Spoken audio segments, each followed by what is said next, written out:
agenda kegiatan kita pada siang hari ini, yaitu yang pertama pembukaan, kedua sambutan ketua Kombel KKTKTKS Kecamatan Karangsambung, yang ketiga inti, keempat tanya jawab, yang kelima dokumentasi, yang terakhir yang keenam adalah penutup. Oke, marilah acara kegiatan webinar KKTKS Kombel Kecamatan Karangsambung pada siang hari ini kita mulai. Yang pertama yaitu pembukaan. Marilah kita buka dengan doa bersama. Menurut agama dan dayaan masing-masing. Doa dipersilahkan.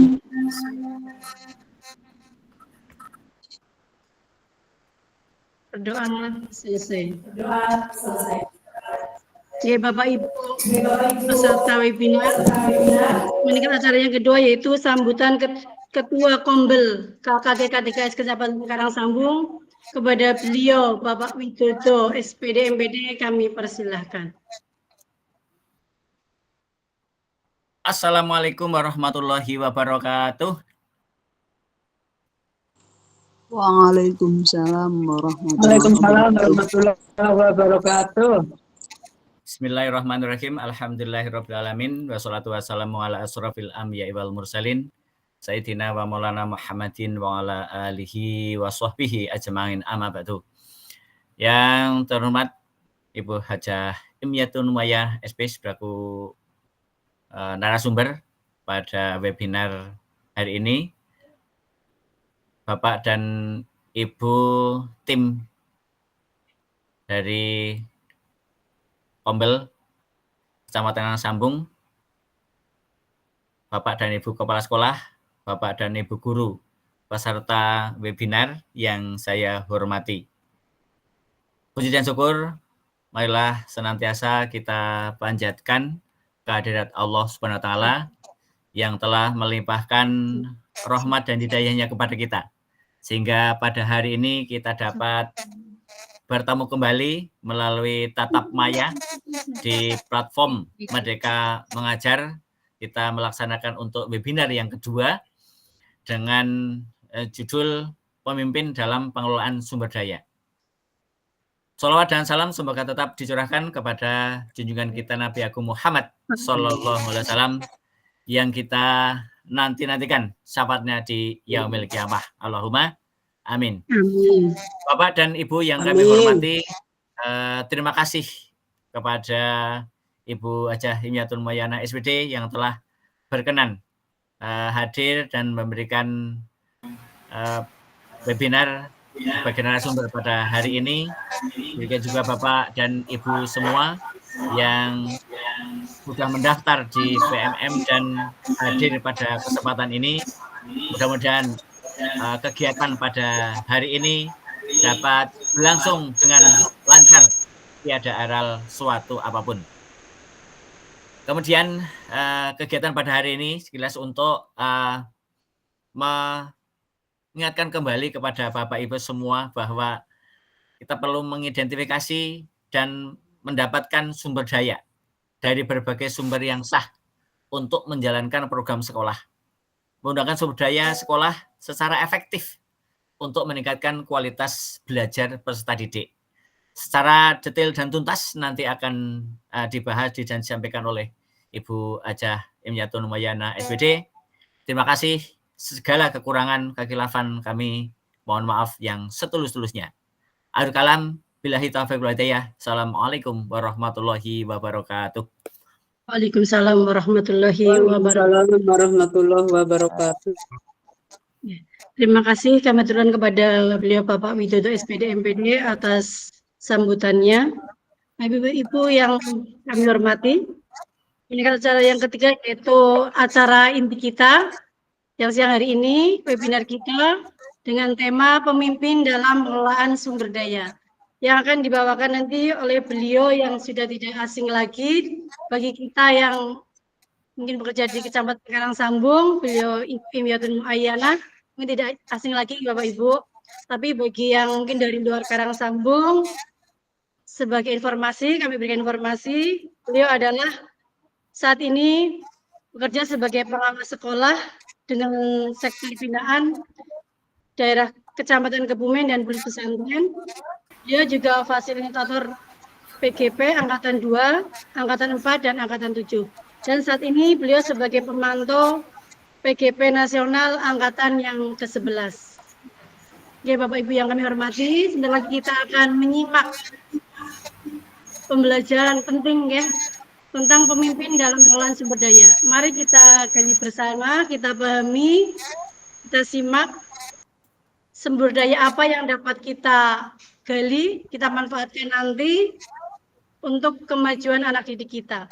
Insya Allah nanti setelah webinar ini selesai akan banyak manfaat yang dapat kita manfaatkan dan kita aplikasikan ya Bapak Ibu. Nggih, Ibu Emiati sudah siap nggak Ibu? Siap, Bu. Nggih. Kepada beliau sebagai narasumber kita pada webinar siang hari ini, sepenuhnya kami persilahkan. Ya, terima kasih. Assalamualaikum warahmatullahi wabarakatuh. Waalaikumsalam. Waalaikumsalam warahmatullahi wabarakatuh. Salam bahagia, salam sejahtera, selamat sore untuk semua yang hadir pada webinar ini dari Kecamatan Karangsambung yang sudah tidak asing lagi ini sambil kangen-kangenan nggih. Sambil kangen-kangenan walaupun hanya di layar kaca kita bisa mengobati rasa rindu kita. Baru beberapa bulan yang lalu saya tidak berada di Karangsambung tapi rasanya sudah bertahun-tahun. Ya, terima kasih untuk Bu Tri Wahyuni sebagai pembawa acara sekaligus mengantarkan kita. Bapak Ibu, tidak perlu kenalan ya, karena di sini sudah kenal semua. Adakah yang baru di sini? Sepertinya ada Pak Niro, Pak Khairul Anwar, Bu Seringa dan sebagainya. Ini ada Bu Fatimah, di mana ini tidak ada gambarnya? Ada Bu Sutrima tadi muncul, tapi sekarang tutup mungkin jaringan yang tidak memungkinkan. Yeah. Sebenarnya tidak perlu perkenalan karena sudah kenal semuanya. Kita langsung saja, Bapak dan Ibu. Selamat berjumpa dalam acara webinar. Izinkan saya untuk membuka. Nah ini dapat dilihat Bapak dan Ibu? Dapat. Ya, dapat Bu. Dapat nggih? Kurang besar atau tidak? Ini karena saya belum saya fullkan. Dapat terbaca? Dapat. Atau kita tampilkan seperti ini saja? Fullkan nggak Bu? Ini lebih jelas Ibu. Ya, Bapak dan Ibu, kali ini kita akan belajar bersama-sama. Tentu saja di sini yang sudah pernah mengikuti penggerak. Ada fasilitator di sini, ada Pak Pratman, ada Bu Ratiningsih, tentu saja sudah paham, dan yang lain sudah banyak yang lulus guru penggerak dan ada yang masih mengikuti untuk di angkatan 11 ini yang sebentar lagi sudah usai, sudah selesai karena sudah melalui atau sudah melampaui di modul 3.2. Yang tanggal 12 besok sudah masuk ke modul 3.3. Jadi hampir selesai semua. Bapak Ibu, kali ini kita akan belajar bersama-sama pemimpin dalam pengelolaan sumber daya. Ini penulis aslinya atau yang pengembang aslinya itu Dr. Siti Suharsih MPD dan Ibu Yuni Widyasuti MPSI. Jadi saya hanya mengikuti jejaknya saja atau membawakan saja. Salam dan bahagia. Assalamualaikum warahmatullahi wabarakatuh. Salam damai sejahtera.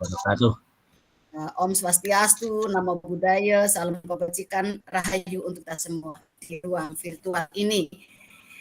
Perkenalan saya kira ini kalau ada dari luar komunitas Karangsambung, tapi sudah tergabung karena 300 lebih ya kalau kita lihat yang mengikuti di KKG Karangsambung di PMM itu 300 lebih. Siapa tahu nanti ada yang dari luar Kebumen seperti pengalaman yang dulu. Ya, nama lengkap saya Miatun Muayyanah, pengawas sekolah tadi disebut oleh moderator di Kabupaten Kebumen, Kecamatan Kebumen, dan Bulus Pesantren. Yang kali ini saya sebagai pemantau kegiatan PGP angkatan 11 karena angkatan 10 sudah selesai. Baik Bapak dan Ibu, karena kita daring maka kita komitmen bersama apabila nanti jaringan bagus silahkan nyalakan kameranya agar kita saling bisa menatap wajah kita semuanya. Kemudian sepanjang tidak dipentingkan silahkan bisa untuk mematikan mikrofon. Baru nanti bisa menghidupkan kembali setelah diberi kesempatan untuk berbicara. Bapak dan Ibu untuk bisa menangkap semua apa yang nanti saya sampaikan silahkan Bapak dan Ibu hadir seutuhnya. Berada di tengah-tengah webinar ini, tidak disambi dengan yang lainnya sehingga terpecah konsentrasinya. Karena ini waktu terbatas 90 menit, mari kita hargai waktu bersama-sama. Apabila Bapak dan Ibu penting untuk dikiranya penting, perlu ada catatan silahkan. Dan apabila ada sesuatu yang ingin disampaikan, ya silahkan untuk raise hand, klik gambar tangan di bawah. Gangguan teknis adalah hal biasa dalam sesi daring. Jadi nanti apabila terputus, terpental, suara putus-putus itu adalah hal biasa dalam kegiatan daring. Berikutnya Bapak dan Ibu, kali ini Bapak dan Ibu yang hadir di sini ada yang kepala sekolah, ada yang guru. Nah, coba direfleksikan Bapak dan Ibu sampai di titik berapa menjadi guru. Kalau yang kepala sekolah menjadi kepala sekolah, saya sudah berada di nomor berapa. Dan nanti berikan alasannya. Silahkan bisa dituliskan di kolom chat. Alasannya apa? Saya berada di nomor 20. Wah, saya sudah merdeka betul-betul, sudah tanpa bantuan di atas. Nah, apalagi sudah di nomor 21, saya sudah di atas, sudah santai. Nah, misalnya seperti itu, silakan ditulis di kolom chat.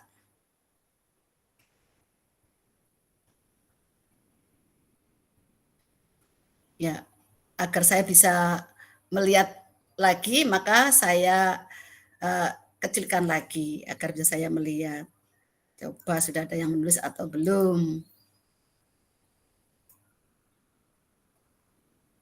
Oh ya, sudah ada yang menulis. Ini Pak Pratman ya, memilih nomor 2. Alasannya masih berusaha untuk memotivasi teman-teman untuk merdeka. Coba Pak Pratman, betul Pak Pratman ini ya? Coba Pak Pratman, apa motivasi yang akan diberikan kepada teman-teman dan bagaimana keadaan teman-teman di sekolah Pak Pratman? Silakan Pak. Baik, terima kasih Ibu. Matiin. Jangan.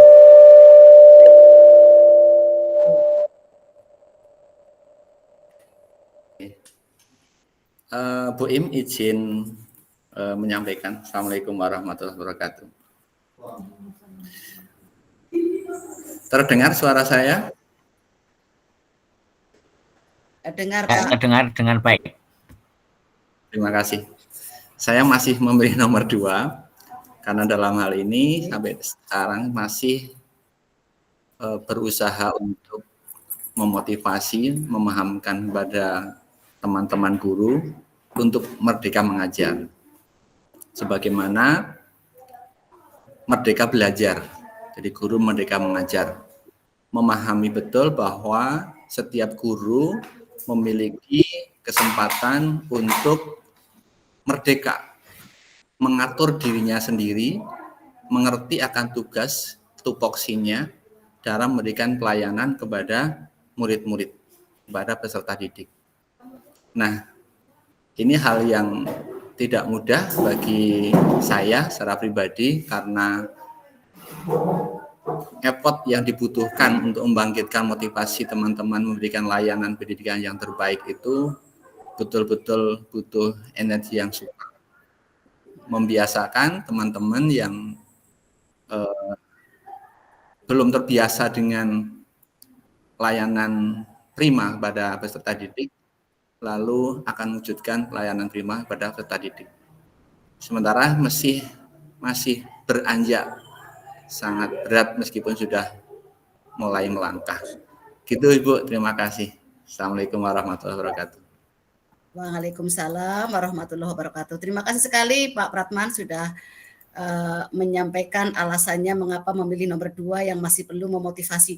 Karena ini waktunya singkat Pak, jadi kalau coaching mungkin saya lanjutkan Pak, tapi karena ini kita terbatas waktu, yang mudah-mudahan motivasi yang Pak Pratman berikan kepada teman-teman untuk bisa merdeka, walaupun kadang-kadang kita kenapa sih disuruh merdeka malah tidak mau, malah terikat dengan yang lain-lain seperti itu, misalnya masih takut dengan buku, mengajar misalnya, kadang-kadang masih takut dengan aturan lama, belum merdeka sendiri. Nah ini di lain waktu Pak bisa saling meng-coaching begitu ya Pak. Kali ini kita lakukan dulu nggih. Ada yang lain coba saya baca gitu. Ternyata yang lain belum. Apa tadi belum mencerpati gambar ini ya? Diulang Bu, diulang.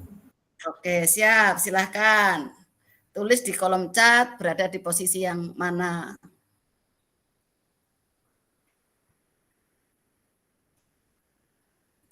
Ya, dipilih sampai gambar nomor berapa, silakan.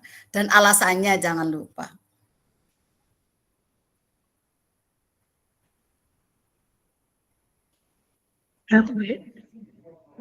Sudah ya, coba saya lihat lagi. Sudah adakah yang menambahkan?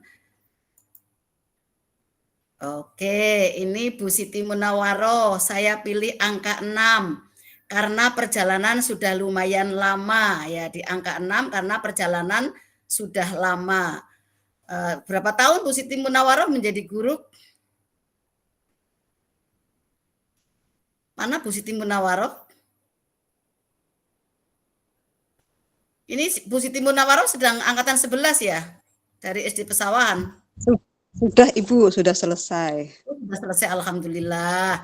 Ya Bu, berapa tahun menjadi guru di sini dikatakan perjalanan sudah lumayan lama gitu Bu? Saya dari 2004 Bu.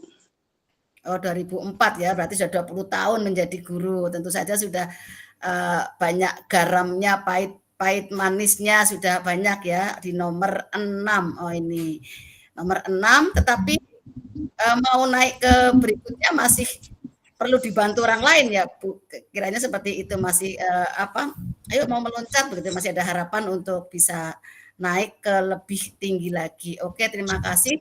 Sepertinya itu dulu Bapak dan Ibu untuk refleksinya, untuk kita lanjutkan ke materi berikutnya.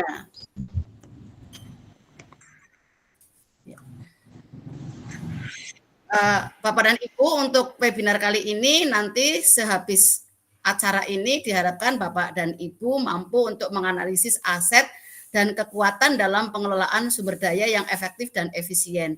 Ada di sekolah masing-masing, ada di kelas masing-masing, ada banyak aset, banyak sumber daya yang barangkali belum dimanfaatkan. Yang kedua, setelah menganalisis, Bapak dan Ibu nanti akan merancang pemetaan potensi yang dimiliki. Apa potensi yang ada dari aset itu dapat dimanfaatkan untuk mengembangkan komunitas berbasis aset. Jadi tidak lagi pikiran seperti yang dulu, tapi sudah berubah betul-betul. Berubah, kita harus mengembangkan komunitas kita dengan berbasis aset atau asset-based community development. Setelah kita merancang, tentu saja kita akan menunjukkan sikap aktif, terbuka, kritis dan kreatif dalam upaya pengelolaan sumber daya. Sudah punya aset, punya potensi dari aset itu, maka kita harus meningkatkan untuk bersikap terbuka, aktif, kreatif, terbuka untuk mengelola dan memanfaatkan sumber daya yang ada.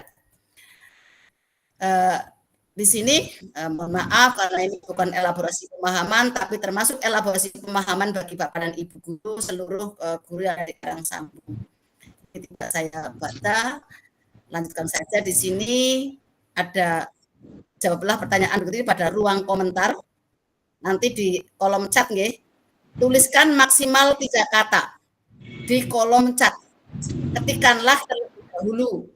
Ketik terlebih dahulu, sangat dulu sebelum ada tanda-tanda atau untuk mengklik bersama-sama. Siapa Bapak Ibu? Sekali lagi, tuliskan 3 kata maksimal di kolom chat. Diketik, jangan dikirim sebelum ada instruksi untuk mengirim bersama-sama.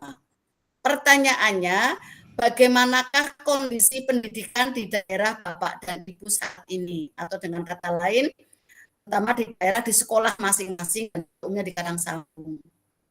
Atau luas juga Kebumen. Sekali lagi, bagaimana kondisi pendidikan di daerah Bapak dan Ibu saat ini? Tuliskan dalam maksimal kata, tulis di kolom chat. Silahkan sekarang tulis dulu, jangan dikirim dulu.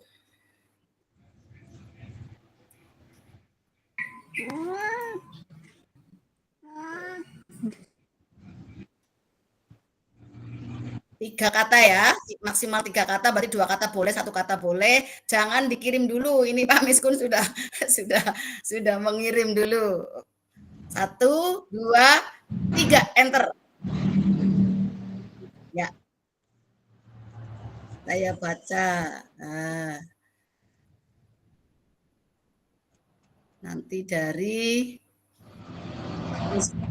Pak Miskun tadi nomor 9. Sekarang saya yang pendapat tadi. Pak Miskun menjawabnya sudah kondusif. Alhamdulillah. Sudah kondusif. Terus Pak Toto sudah lumayan baik. Kalau kata lumayan baik, berarti belum baik sekali ya Pak Toto. Kemudian menyenangkan, aman, kondusif. Kemudian iya bagus, sudah baik, lebih baik.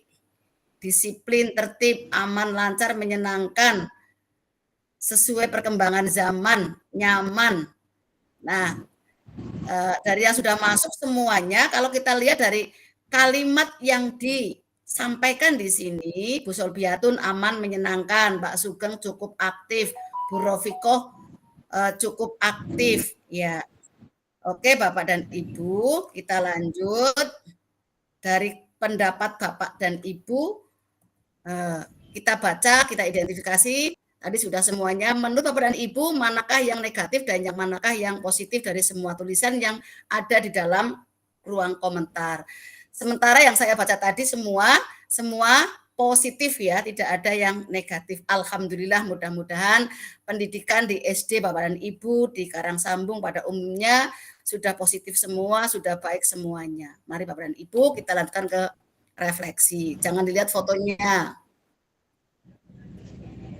Nanti kalau dilihat fotonya nanti dikritisi oleh Pak Pratman. Ya. Mengapa Bapak dan Ibu, mengapa penting bagi kita menggunakan pendekatan berbasis aset? Berbasis aset ini artinya apa yang ada, apa yang kita miliki. Kita pikirannya ke situ, sumbernya dari situ. Tidak akan pesimis, tapi berbasis aset. Kekuatan-kekuatan apa saja yang sudah Bapak Ibu munculkan selama ini berkaitan dengan peran kita sebagai guru. Tuliskan jawaban di ruang komentar. Jadi kalau tertulis di ruang komentar, nanti di rekamannya Pak Pratman itu masuk. Jadi ada rekamannya, nanti bisa diunduh jawaban-jawaban kita. Ibu sekali lagi, mengapa penting bagi kita menggunakan pendekatan berpikir berbasis aset? Tulis di kolom chat. Pertanyaan kedua, kekuatan-kekuatan apa saja yang sudah Bapak Ibu munculkan selama ini berkaitan dengan peran kita sebagai guru? Tuliskan jawabannya pada kolom chat. Saya kecilkan dulu untuk bisa melihat.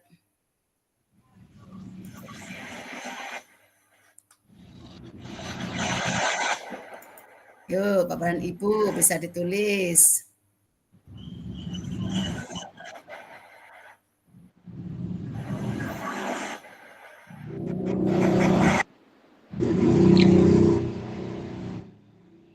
Pak Anwaruddin mungkin bisa menutup mikrofonnya. Ya, ini sudah ada jawaban dari Bu Kamal. Karena kita mempunyai kekuatan yang berbeda-beda, ya, karena mempunyai kekuatan yang berbeda-beda. Jadi yang dimaksudkan mungkin masing-masing guru, ada 12 guru, ada 12 karakter, punya kekuatan yang berbeda-beda. Begitu ya Bu Kamal ya? Oke, Bu Siti Munawaroh, karena kita harus memaksimalkan apa yang sudah ada untuk kita manfaatkan sebagai modal belajar, ya. Apa yang kita punya, apa yang kita miliki. Kemudian Pak Sugeng Nuri, ya apa yang kita miliki dapat kita fungsikan secara optimal, ya. Pak Biskun, karena itu merupakan sumber kekayaan dalam pengembangan sekolah. Dengan berpikir ini Pak Pratman, dengan berpikir berbasis aset, maka kita akan fokus pada apa yang ada untuk memanfaatkan, bukan mencari kekurangan dan kekurangan. Seperti itu. Ini. Ya.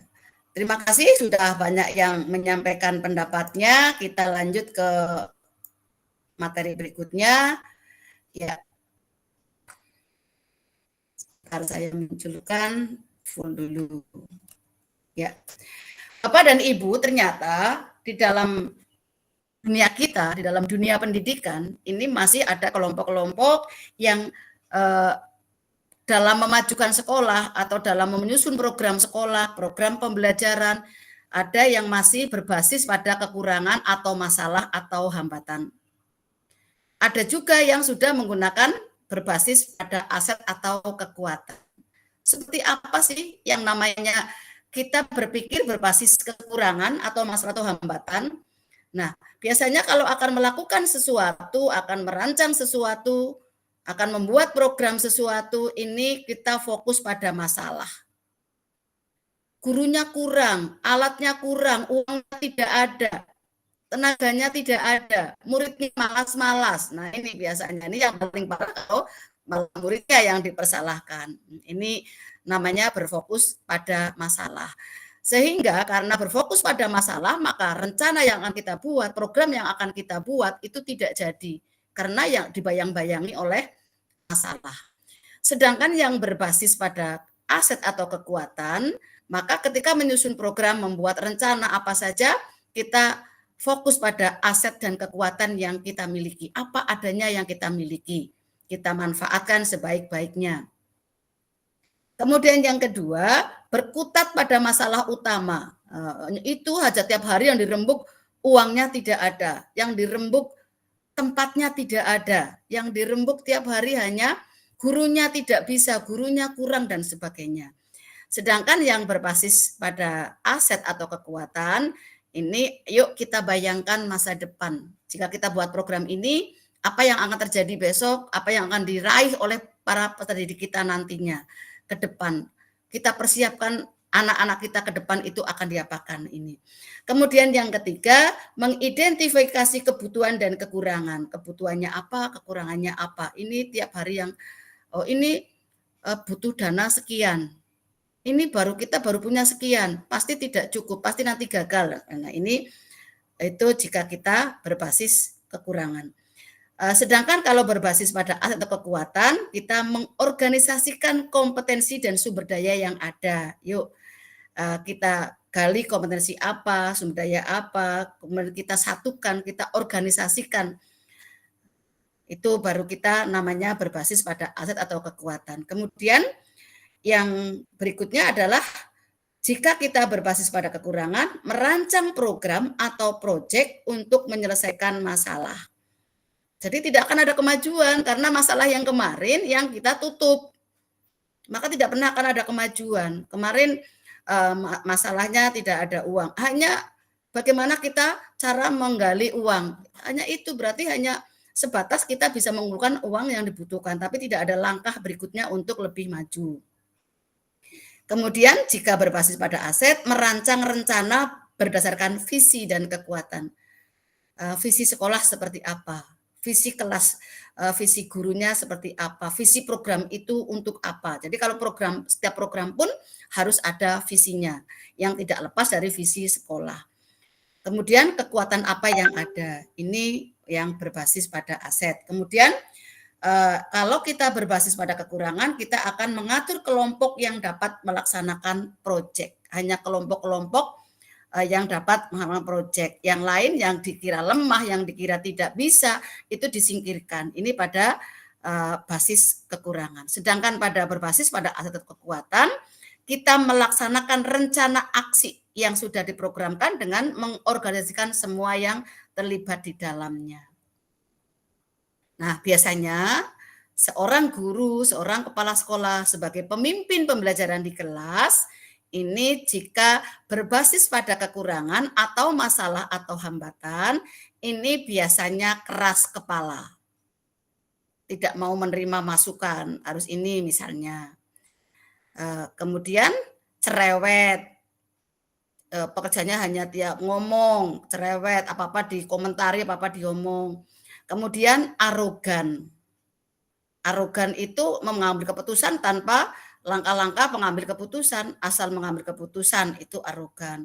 Kadang juga ada yang penakut, sebetulnya baik, tapi tidak berani, nanti saya akan dipersalahkan oleh kepala sekolah saya, oleh teman senior saya, nanti saya akan diolok-olok, nah ini penakut. Kemudian kaku, kaku ini hampir sama dengan keras kepala, kaku ini pokoknya begini ya harus begini, tidak ada lenturnya, ini untuk yang berbasis kekurangan. Kemudian berbasis pada aspek kekuatan, ini biasanya orangnya teguh, gigih. Pokoknya kalau sekarang gagal, kita coba lagi. Di mana kekurangannya kita tutup, kita ambil yang lebih canggih lagi. Ini. Kemudian suka berkomunikasi, ya. Ini yang sangat penting, suka berkomunikasi. Kalau punya rencana, punya program, dikomunikasikan dengan kepala sekolah, dengan teman sejawat di sekolah, atau kalau mungkin dengan pengawas sekolahnya, karena pengawas sekolah itu sebagai jembatan antara sekolah dan dinas. Kemudian pandai mengeluarkan isi pikiran, ini pandai mengeluarkan isi pikiran. Jadi punya gagasan itu disampaikan, bisa disampaikan kepada rekan sejawat, kepada kepala sekolah, tetapi dengan kalimat yang tepat, dengan kalimat yang sesuai, sehingga komunikasi bisa berjalan lancar. Kemudian berani mengungkapkan pandangannya, tidak takut-takut. Kalau punya pandangan disampaikan. Ketika rapat sekolah, kalau punya pandangan silahkan bisa disampaikan. Ini ada kalanya banyak sebenarnya orang punya ide, punya gagasan, tapi tidak berani menyampaikan pandangannya. Jadi apalah artinya pintar, apa artinya pandai kalau tidak bisa diungkapkan kepada orang lain. Kemudian biasanya kalau berbasis pada aset ini waspada, berhati-hati, tidak arogan. Jadi ketika kita akan melangkah, kita perhitungkan apa dampaknya, apa yang akan terjadi. Nah ini itu kita berpikir panjang, bukan berpikir pendek, tapi waspada, hati-hati, berpikir panjang. Bukan berarti lelet, itu. Kemudian suka dengan keteraturan dan yang dapat diprediksi. Ya, jadi sistematis langkah-langkahnya, kemudian dapat diprediksi apa yang akan dirasakan dampaknya kalau kita membuat program. Nah ini Bapak dan Ibu, jadi di sekolah Bapak dan Ibu pasti masih ada yang berpikir berbasis kekurangan, ada yang berpikir berbasis aset. Berarti tidak harus yang berpikir kekurangan itu ditinggalkan. Orang penakut, orang yang kaku, orang yang cerewet itu bisa kita manfaatkan. Kita ambil sebagai aset kekuatan. Orang yang cerewet itu mungkin bisa menjadi humasnya untuk bisa berhubungan dengan wali murid, dengan siapa saja. Tapi di sini cerewetnya cerewet yang terarah begitu. Ini kira-kira pemikiran dari dua aset ini. Ini cara pikirannya. Biasanya orang yang berbasis pada kekurangan atau pada masalah dan hambatan biasanya begini, mana bisa melakukan eksperimen sains di sekolah, kan kami tidak punya lab. Nah ini kan, jadi kalau misalnya punya program di sana ada salah satu capaian pembelajaran atau program sekolah di sana ada berbasis project misalnya, atau juga learning based project misalnya, tapi tidak bisa, tidak punya lab, jadi kita tidak bisa melakukan percobaan. Nah, ini orang yang berpikiran berbasis kekurangan. Kemudian kalau jika berbasis pada aset, mari kita coba cari tahu ada alat dan bahan apa yang ada di sekolah kita. Oh ternyata kita punya kit. Kita punya kit IPA, kita punya kebun, kita punya taman, kita punya halaman yang bisa menjadi objek untuk eksperimen sainsnya. Nah, ini yang berbasis aset. Kemudian eksperimen ini bagaimana saya bisa akrab dan nyambung. Nah, ini itu. Berikutnya, murid ini kalau yang berbasis kekurangan, murid ini memang banci banget dengan sekolah dan tidak ada yang bisa saya lakukan untuk mengubahnya. Menyalahkan muridnya banci, maaf bukan banci, benci. Murid ini memang benci banget dengan sekolah dan tidak ada yang bisa saya lakukan untuk mengubahnya. Nah, ini karena murid-muridnya sudah tidak suka dengan keadaan di sekolah, guru-gurunya juga sudah tidak suka dengan keadaan sekolah misalnya. Nah, terus kalau berbasis pada aset, bagaimana saya bisa akrab dan nyambung sama murid saya dengan memanfaatkan minat dan keinginannya. Jadi bukan menyalahkan muridnya, tapi bagaimana kita bisa berkomunikasi akrab langsung apa yang diinginkan oleh peserta didik. Nah, ini tadi komunikasi sangat dipentingkan. Kemudian berikutnya, kalau kita berpikir pada kekurangan, saya tidak bisa sebaik dan sekeren guru itu ngajarnya. Dia memang kreatif banget. Nah, misalnya pada teman yang ternyata dalam mengajar sangat bagus, ada kalau yang berpikir kekurangan atau masalah atau hambatan akan aku tidak bisa sekeren guru itu, seperti itu. Padahal belum mencoba. Nah, kalau kita berbasis pada aset, wah kreatif banget dia. Saya harus bertanya agar dapat belajar darinya nih. Nah, itu tadi karena mungkin karena penakut mau tanya haji tidak mau. Nah, ini di sini kita ubah menjadi wah kreatif banget dia, saya harus bertanya agar dapat belajar darinya. Jadi jangan segan-segan kalau yang masih memiliki pemikiran berbasis kekurangan, ini kita tinggalkan, kita menuju ke basis aset atau kekuatan. Kita tidak segan-segan, kita tidak malu-malu untuk bertanya kepada orang lain yang lebih kritis, lebih kreatif. Walaupun mungkin secara masa kerja itu lebih lama, pangkatnya lebih tinggi.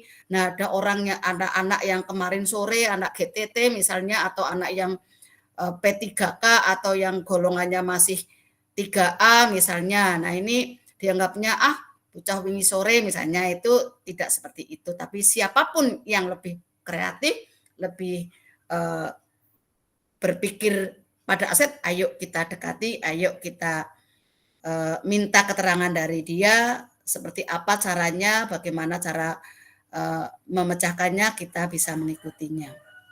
Nah, maka ayo kita bergerak dari yang kita berpikir berbasis kekurangan, kita ke berpikir berbasis aset. Kita jalan, ayo bergerak.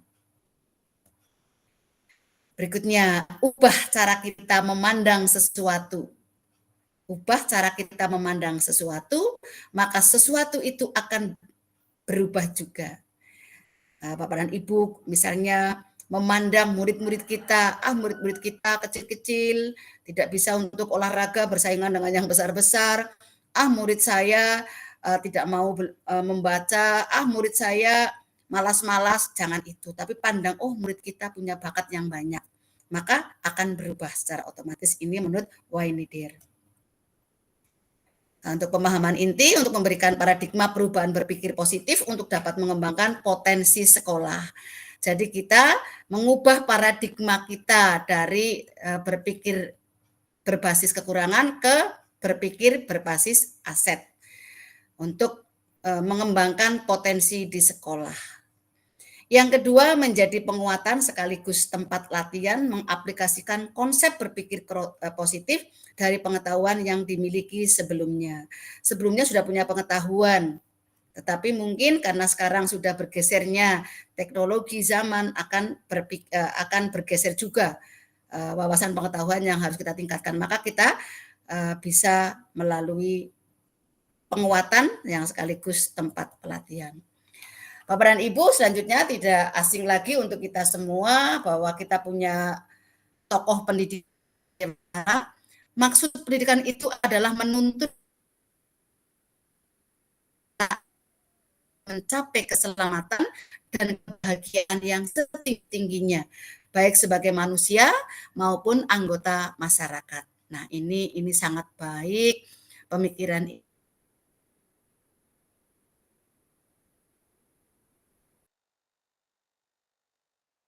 kita mencek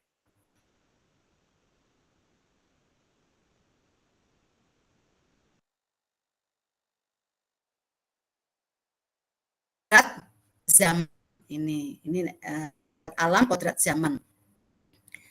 Kemudian Bapak dan Ibu, bagaimana sih karakteristik pengembangan komunitas berbasis aset atau PKBA?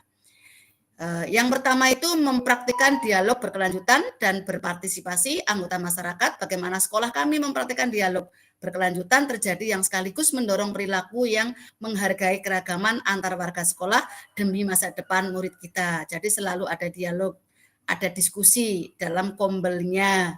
Kombel sekolah jangan lupa dimanfaatkan, jangan hanya tulisan, jangan hanya slogan, tapi tempat untuk berdialog. Yang kedua, menumbuhkan komitmen terhadap tempat, yaitu perilaku akan memperkuat koneksi yang baik untuk komunitasnya, lingkungan dan ekonomi lokal mereka. Bagaimana sekolah memperkuat komitmen warga sekolah untuk saling bergotong royong demi kemajuan murid-muridnya. Ini kolaborasi, berkomitmen antar semua warga sekolah, baik itu kepala sekolah, PTK, guru, maupun orang tua murid yang tergabung dalam paguyuban, wali murid, dan komite sekolah, serta pemerintahan desa dan warga sekitarnya. Ini kita harus dimanfaatkan dalam bergotong royong. Bergotong royong itu bisa, tadi nanti ada finansialnya, ada pemikiran, dan sebagainya. Kemudian yang berikutnya, membangun koneksi dan kolaborasi. Bagaimanakah sekolah mendorong perencanaan dan tindakan dilakukan secara kolaboratif dan melibatkan warga sekolah, masyarakat sekitar, organisasi yang ada, dan aset lainnya.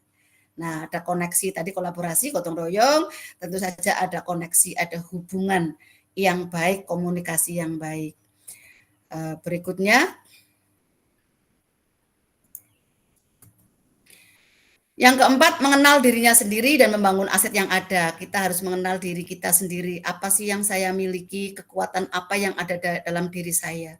Jangan selalu membaca apa sih kelemahan diri saya. Walaupun kita tidak boleh mengesampingkan kelemahan yang ada, tapi yang kita tunjukkan adalah kelebihan yang ada diri saya untuk membangun aset yang ada.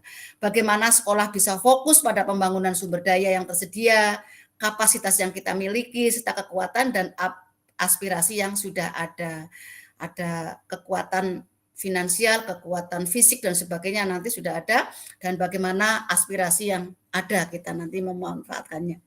Kemudian membentuk masa depannya, bagaimana sekolah menciptakan visi sebagai perwakilan dari cita-cita yang ingin diwujudkan pada murid-muridnya. Tentu saja di awal masuk di kelas Bapak dan Ibu, para murid sudah ditanyakan dengan pohon cita-cita ya, di kelas itu cita-citanya sebagai apa nantinya ke depan. Atau juga cita-cita terhadap kelasnya.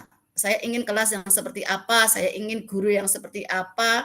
Ini bisa dituliskan di papan disediakan, atau juga bisa dituliskan di kertas yang menarik.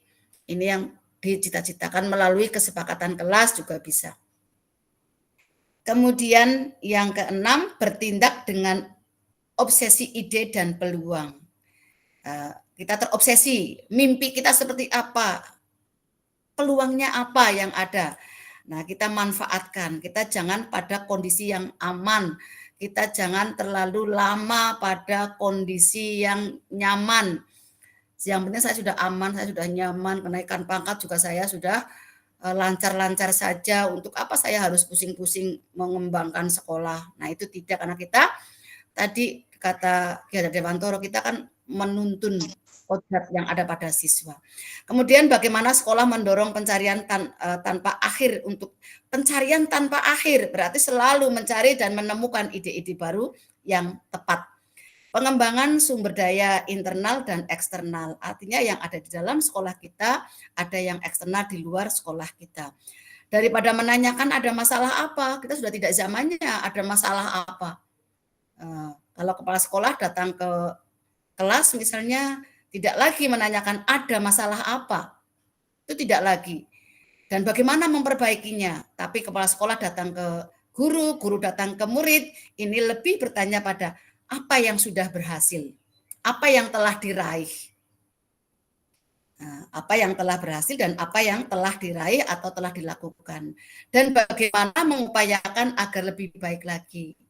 Sudah sampai di mana, Bu, rata-rata nilai murid kita? Bagaimana cara kita meningkatkan lebih baik lagi, bukan berapa anak yang tidak bisa matematika, itu kan namanya mencari kelemahan atau apa kekurangan. Ya, kita lanjut. Yang ketujuh, merangkul perubahan dan bertanggung jawab. Jadi kalau ada perubahan kita rangkul. Titik perubahan pada sekolah lalu ada perubahan pola pikir. Nah, ini Bapak dan Ibu yang sangat penting. Berapapun kita akan berganti kurikulum, kita berganti misalnya berganti program dan berganti kepala sekolah berkali-kali, diberi kepala sekolah yang progresif misalnya, tetapi tetap mindset kita, pola pikir kita itu tetap berada di 10 tahun yang lalu, 20 tahun yang lalu, maka tidak akan mendapatkan perkembangan.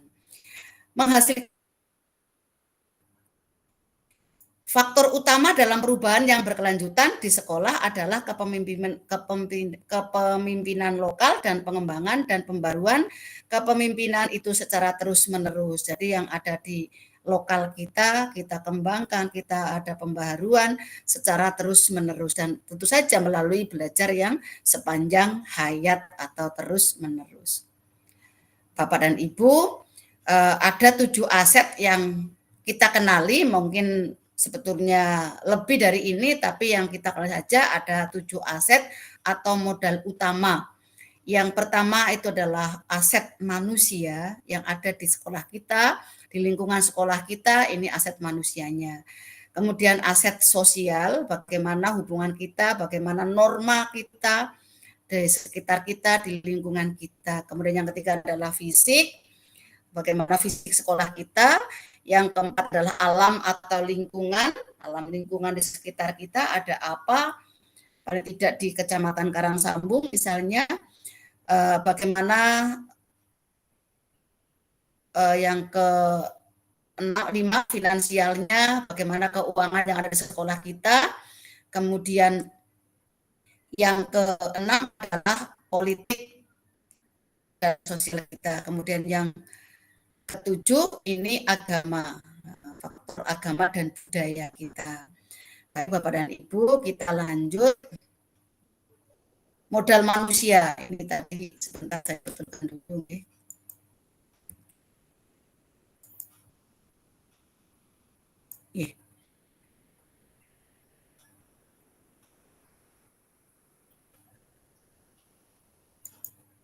Ya. Modal manusia, ini intinya manusia yang seperti apa di lingkungan sekolah, baik itu gurunya seperti apa, kepala sekolahnya, operatornya seperti apa, tenaga pustakawannya seperti apa, kemudian jangan lupa bahwa ternyata di sini PGTS misalnya itu juga sangat penting, ini termasuk juga modal manusia yang penting juga dalam bisa mengembangkan sekolah kita. Dan juga mungkin pengawasnya, kalau karena melalui lidah panjangnya dinas, masyarakatnya, pembinaan ini bisa. Jadi sumber daya manusia itu bisa yang berkualitas untuk investasi pada sumber daya manusia. Maka selanjutnya kita petakan manusia itu siapa saja yang ada di situ, dan pendekatan lain untuk mengelompokkan aset atau modal dengan melihat kecakapan seseorang. Di dalam sekolah ada yang pemberani, ya, kita manfaatkan berani kalau ada hal-hal yang dari luar datang yang kita kira-kira tidak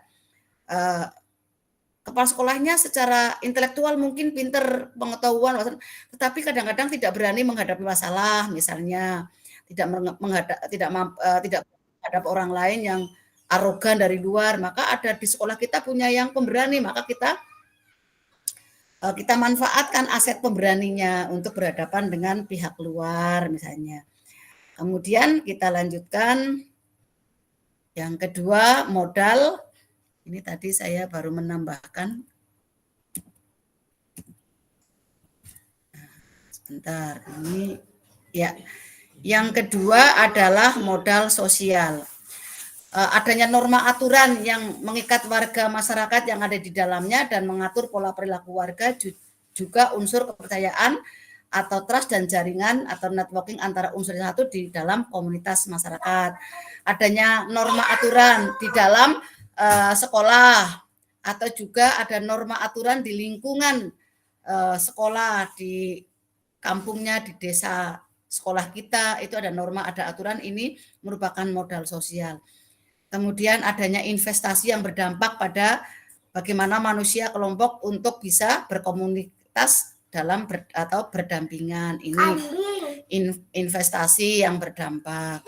Kemudian contohnya modal sosial antara lain adalah asosiasi. Siapa tahu di sekitar Bapak dan Ibu di sekolahnya ada asosiasi, ada paguyuban. Kalau di sekolah ada paguyuban wali siswa, di lingkungan sekolah, di desa mungkin ada paguyuban pedagang, misalnya ada paguyuban wirausaha dan sebagainya. Ini bisa sebagai aset untuk kita. Ini untuk sosialnya. Kemudian modal fisiknya Bapak dan Ibu terdiri atas dua kelompok utama, yaitu bangunan yang bisa digunakan untuk kelas. Jadi nanti dianalisis bangunannya, gedungnya ada berapa ruang kelas, ada berapa kantor guru, ada berapa kantor kepala sekolah dan sebagainya. Ini bisa termasuk ada ruang penjaga mungkin, ada ruang perpus, semuanya kita analisis semuanya. Kemudian adanya laboratorium, adanya pertemuan, dan sebagainya. Selain bangunan bisa berupa infrastrukturnya, sarananya, prasarananya, saluran pembuangan. Yuk kita analisis. Mengapa kalau banjir air selalu masuk dalam kelas misalnya, kita ternyata saluran pembuangan yang belum ada. Kemudian sistem airnya seperti apa? Adakah menggunakan pump atau menggunakan jet pump dan sebagainya. Monggo. Kemudian ada mesin. Kemudian juga jalan Bapak dan Ibu, itu modal fisik, jalan menuju ke sekolah seperti apa.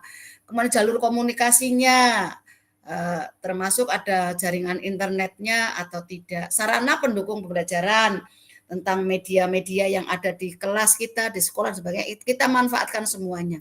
Alat transportasi, bagaimana anak-anak atau orang lain atau siapa saja yang berkeinginan untuk ke sekolah, adakah alat transportasinya mudah dijangkau atau tidak. Ini termasuk modal fisik. Kemudian yang keempat adalah modal lingkungan alam, bisa berupa potensi yang belum diolah dan mempunyai nilai ekonomi yang tinggi dalam upaya pelestarian alam dan juga kenyamanan hidup. Modal lingkungan terdiri dari bumi, udara yang bersih, laut, taman, danau, sungai, tumbuhan, hewan, dan sebagainya. Ini bisa digali Bapak dan Ibu, apalagi di Karangsambung, di daerah pegunungan yang udaranya masih bersih karena masih jauh dari pencemaran ya. Ini bagus sekali. Kemudian ada geoparknya, ini bagus sekali karena jadi bahan penelitian di dunia luar, tidak hanya orang Kebumen tapi semua ASEAN tingkatnya ingin meneliti tentang batuan di Karangsambung. Nah, ini bisa juga menjadi aset. Di sungai juga tumbuhan. Kadangkala Bapak dan Ibu tidak bisa memanfaatkan aset yang ada, di sekitarnya ada tanaman bambu misalnya, ada tanaman padi, ada singkong dan sebagainya. Ini bisa kita gali untuk menjadi modal lingkungan alam. Baik itu nanti untuk pembelajaran ataupun sebagai alat peraga, media pembelajaran, itu bisa. Kemudian tanah untuk berkebun. Loh, di sekitarnya ada tanah kosong tidak ditanami. Kan sayang setelah sekolah, maka tanah kita bisa untuk berkebun, manfaatkan silahkan. Bisa untuk berkebun, bisa untuk menjadi taman dan sebagainya. Kalau danau tidak ada ya, tak adanya embung ya, ada embung. Kalau di Karangsambung adanya embung atau empang untuk beternak. Bisa nanti siapa tahu ada di sekitar sekolah kita ada empang, ada. Kalau di bahasa saya belumbang ya, ada belumbang, ini bisa dimanfaatkan untuk beternak ikan. Semua hasil dari pohon seperti kayu, buah, bambu. Nah, ini bambu. Atau material bangunan, apalagi di Karangsambung banyak sungainya, ini Pak Zainal ya yang suka pamer batuan. Nah, ini bisa juga dimanfaatkan untuk kerajinan anak, bisa dari batu-batuan, atau juga ada serat-serat dari kayu-kayu atau dari daun-daunan. Kalau di Kalisono ada ya, itu bisa untuk membuat anyaman, untuk menenun dan sebagainya. Modal finansial, dukungan keuangan yang dimiliki oleh sebuah komunitas. Paling tidak di sekolah ada modal apa, ada keuangan apa. Paling tidak minimal ada uang dana bantuan operasional sekolah atau dana BOSP. Ini misalnya. Kemudian adakah modal-modal yang lain, keuangan yang lain. Ini semua untuk membiayai proses pembangunan dan kegiatan sebuah komunitas. Tentu saja Jerbasuki Mowo Beo, tidak mungkin akan ada pembangunan baik mental maupun spiritual maupun material itu tanpa adanya finansial. Kemudian yang kedua, modal finansial termasuk tabungan. Anak-anak bisa enggak diajari untuk menabung? Misalnya ada tabungan apa? Adakah hutan? Nah, ini juga sebagai modal finansial kita. Ada investasi, ada pengurangan dan pendapatan pajak, hibah, gaji di sekolah termasuk juga modal finansial. Tapi bukan berarti gaji untuk kepentingan sekolah, tapi paling tidak gaji untuk kehidupan para gurunya, para warga sekolahnya. Kalau gajinya kita baik, insya Allah nanti akan berdampak pada mental juga terhadap kejiwaan para gurunya, sehingga kalau gajinya bagus misalnya dapat dikelola dengan bagus, nanti ekonominya bagus, nanti paling tidak pengaruhnya ketika dalam pembelajaran juga dengan bahagia. Ini kemudian sumber pendapatan internal dan eksternal, mungkin ada dari paguyuban, dari masyarakat, dari donatur, ini dari eksternal. Modal finansial juga termasuk pengetahuan tentang bagaimana menanam dan menjual sayur di pasar. Nah, ini kalau misalnya ada sekitarnya agak sedikit luas ataupun tidak, kita punya polybag ya, kita bisa menanamnya, menanam cabai, menanam sayur. Kalau di Kalipuru ya sudah ya ada tanamannya. Kemudian di Banioro juga sudah punya kebunnya di belakang sekolah, nanam bawang merah, nanam sawi, itu sudah ada. Nah, ini bisa nanti hasilnya bisa dijual di pasar, kalau paling tidak itu dijual di sekolah. Gurunya daripada belanja di pasar, belanja dari hasil tanam para siswanya misalnya ini. Bagaimana menghasilkan uang dan membuat produk-produk yang bisa dijual. Kalau memang anyaman yang akan menjadi produk unggulan seperti di Kalisono, di Langse, ini juga bisa. Kalau di Kalipuru bisa gelang atau kalung atau tasbih dari jenitri ya, itu bisa. Dan nanti bisa hasilnya dijual, paling tidak gurunya yang membeli. Nah, ini maka kita akan bisa pendapatan finansial. Yang sudah bagus ini pernah saya lihat di Karangsambung 3 ya, ada kafe ada warung makannya, ada kantinnya yang di sana dari hasil jual belinya ada masukan finansial. Informasinya dulu saya pernah mendapatkan informasi itu yang bisa masuk ke sekolah Rp80.000 per hari. Mungkin sekarang akan berkembang lagi. Kan lumayan, setiap harinya ada keuntungan 80.000. Itu bisa untuk mengembangkan sekolah. Berarti ini modal finansial yang luar biasa. Kemudian bagaimana melakukan usaha kecil tadi sudah termasuk tadi kantin ya. Kemudian bagaimana memperbaiki cara penjualan menjadi baik. Nah, ini dikembangkan. Kalau seperti ini pendapatannya masih kurang, tapi bagaimana cara meningkatkan. Kemudian jangan lupa bagaimana melakukan pembukuan. Jadi percuma saja kalau banyak finansial datang tapi pembukuannya tidak tertib. Kalau bos karena ada laporan pasti sudah tertib, maka yang lain silakan untuk ditertibkan dalam pembukuan. Berikutnya modal politik. Orang biasanya berpandangan bahwa politik ya partai begitu. Nah, sekarang berarti adalah ukuran keterlibatan sosial terhadap orang lain. Semua lapisan atau kelompok ini memiliki peluang atau kesempatan yang sama dalam kepemimpinan serta memiliki suara dalam masalah umum yang terjadi dalam komunitas. Lembaga pemerintah atau perwakilan yang memiliki hubungan dengan komunitas seperti komunitas sekolah, komite pelayanan kesehatan, pelayanan listrik atau air. Nah, ini termasuk di dalamnya. Bagaimana kita bisa berpolitik ya, dengan masyarakat sekitar, bagaimana kita bisa berpolitik dengan layanan kesehatan. Ini politiknya di situ.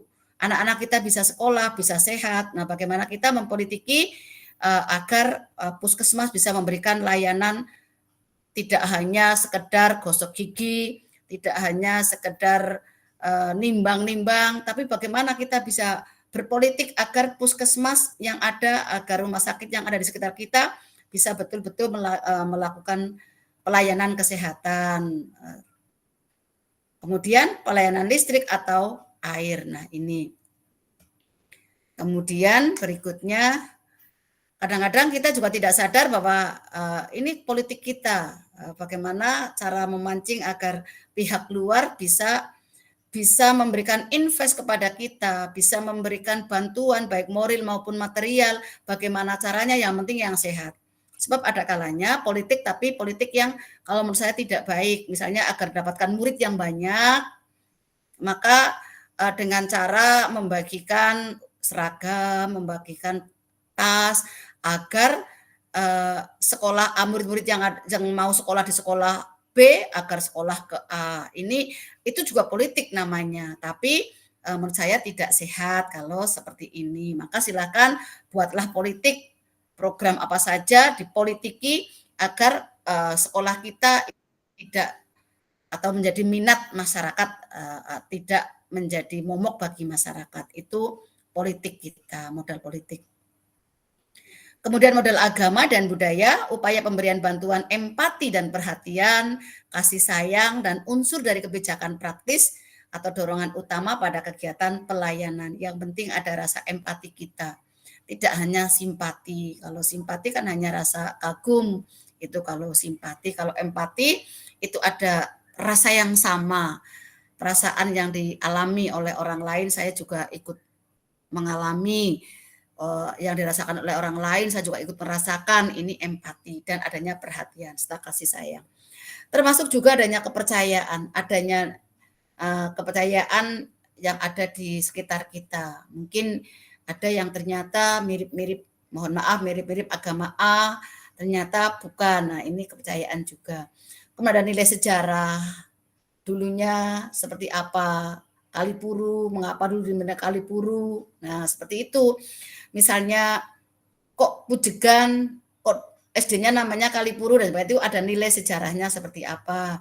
Kalau di Banioro, mengapa ada acara yang sakral di sana, memotong kerbau apa ya Pak, itu yang putih lah. Ya, Kerbau bule. Kerbau bule ya, misalnya itu ada nilai sejarahnya, monggo. Kemudian makanan, warisan budaya, seni, dan lain-lain. Misalnya di makanan, di Karangsambung ini yang paling banyak itu keripik ya, ada keripik pisang dan sebagainya.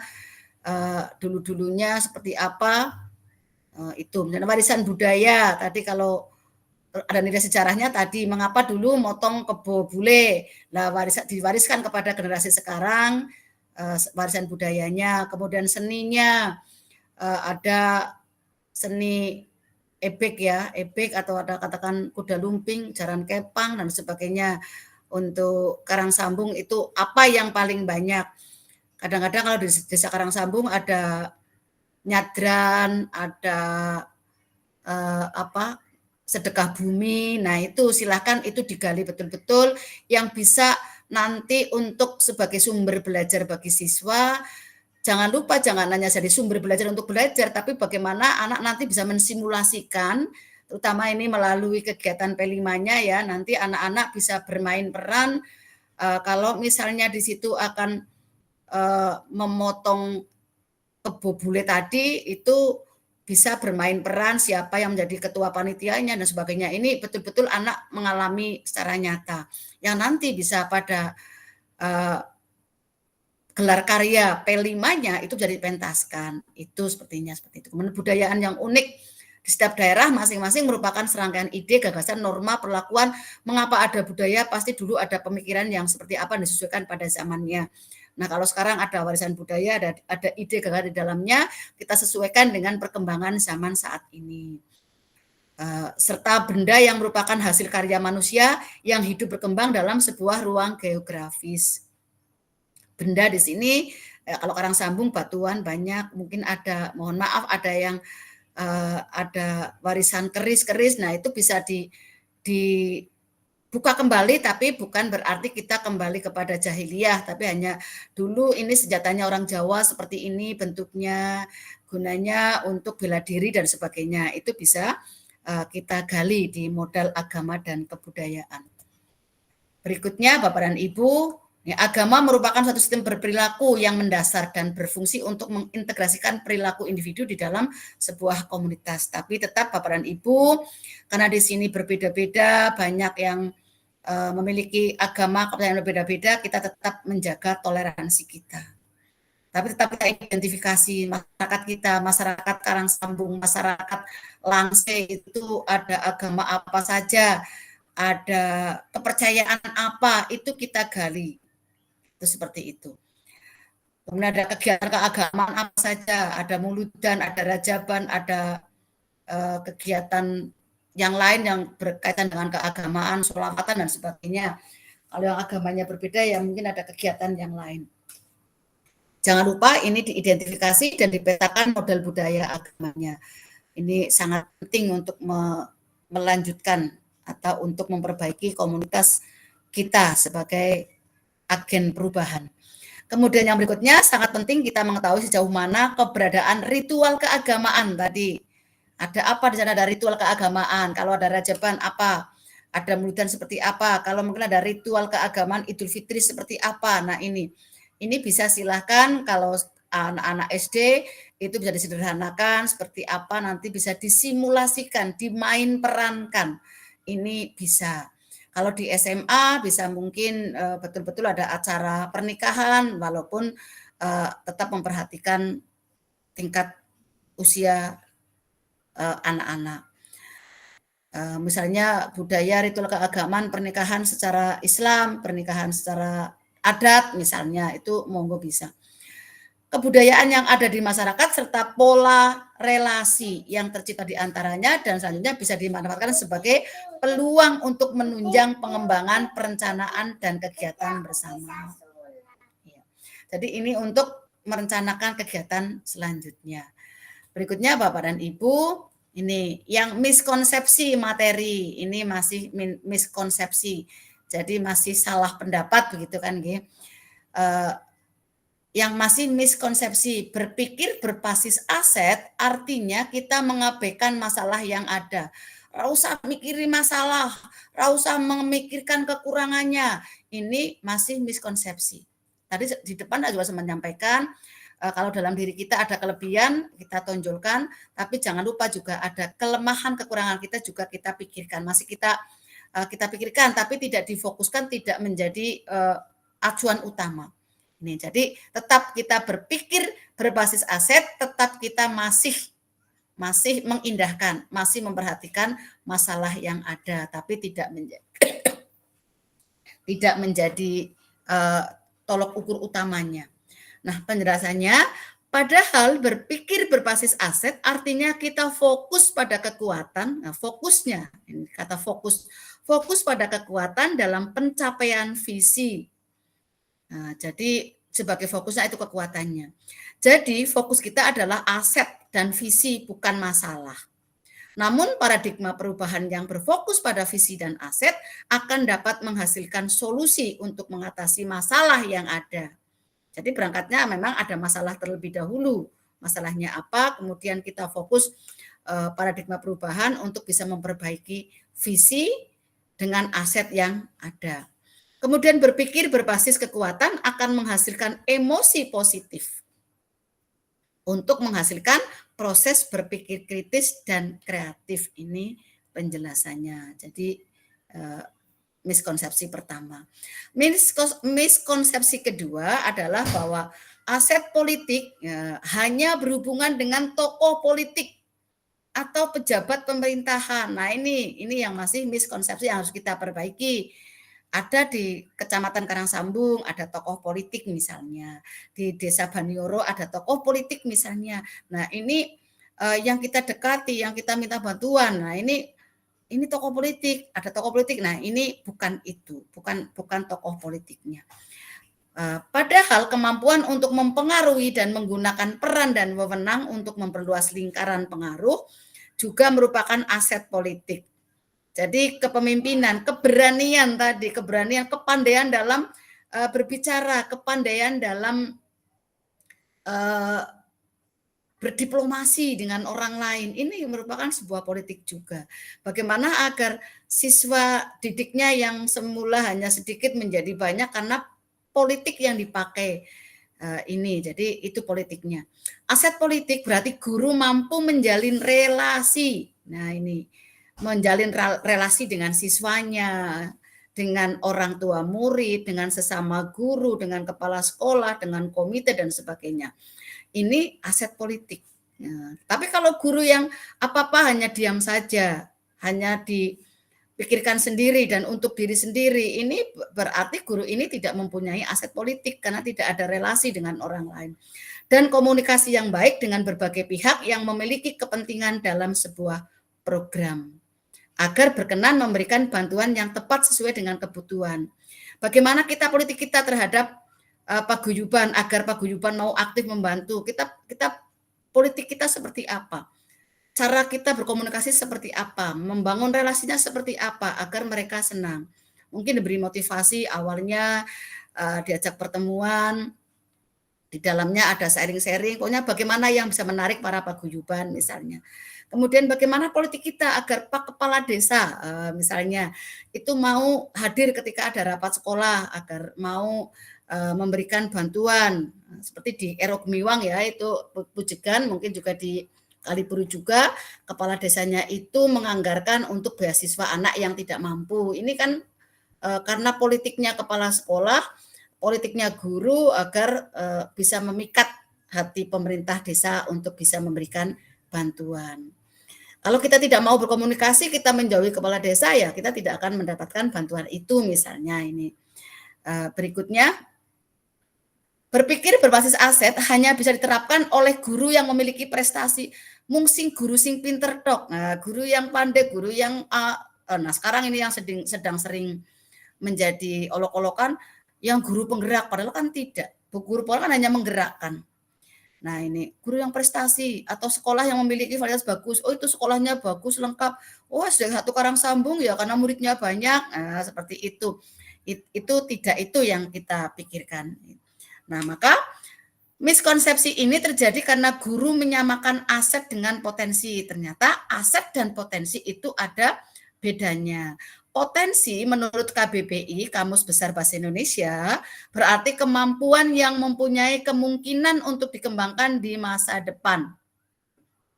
Sementara aset berarti semua sumber daya yang bisa yang kita punya saat ini untuk mencapai potensi. Aset itu sumber dayanya untuk bisa mencapai potensi. Guru sering tidak percaya diri bahwa dirinya atau muridnya punya potensi untuk berkembang, walaupun asetnya saat ini masih dalam tahap awal belajar. Nah, ini perbedaan antara aset dan potensi. Aset kita ada potensinya. Tuh, aset kita ada potensinya. Untuk apa potensinya? Kita punya lapangan. Kalau itu sumber daya abiotiknya. Apa potensinya? Oh, bisa untuk kegiatan olahraga dan sebagainya. Ada guru yang sepuh, ada guru yang misalnya guru senior, itu aset. Guru senior itu aset. Potensinya apa misalnya? Oh, pengalamannya banyak, misalnya bisa berbagi praktek baiknya menghadapi anak-anak yang misalnya suka membantah, anak-anak yang hiperaktif. Ini guru yang sepuh sudah punya banyak pengalaman. Ternyata ada anak yang suka membuat usil, itu mau diamnya dengan guru yang senior misalnya. Nah, ini berarti guru senior itu sebagai aset. Potensinya bisa dimanfaatkan. Potensinya itu bisa mengatasi misalnya tadi masalah anak yang hiperaktif misalnya. Ini contoh, jadi perbedaan antara aset dan potensi. Bapak dan Ibu, ini untuk materinya sudah selesai sampai di sini. Mungkin ada refleksi akhir. Apa saja hal-hal yang berubah dari paradigma Bapak dan Ibu sesudah mengikuti sesi ini? Yuk, Bapak dan Ibu bisa tulis di kolom chat. Apa saja hal-hal yang berubah dari paradigma Bapak dan Ibu sesudah mengikuti sesi ini? Apa yang akan berubah? Yang kedua, bagaimana kesiapan saya maksudnya Bapak dan Ibu, dalam mengelola sumber daya yang ada di lingkungan sekolah demi kemajuan murid. Kemudian yang ketiga, komitmen sederhana apa yang akan Bapak Ibu lakukan setelah sesi ini? Ada komitmen sederhana saja, tidak usah rumit-rumit, tidak usah tinggi-tinggi, tapi sederhana. Silakan Bapak dan Ibu untuk bisa menuliskan di kolom chat.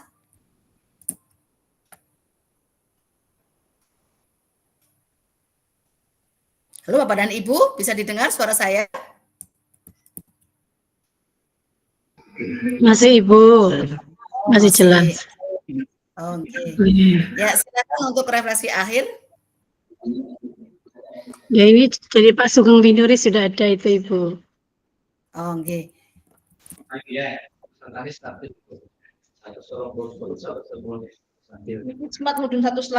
Saya bantu bacakan untuk Ibu.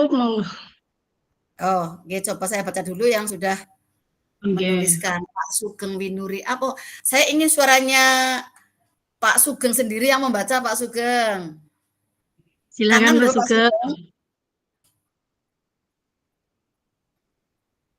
Mana ya Pak Sugeng ya?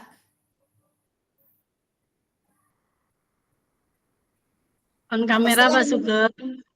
Apa setelah menulis terus keluar ya Pak Sugeng ya?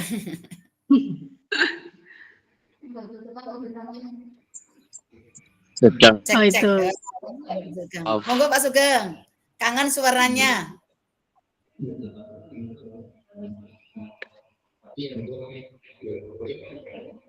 Oh, iya.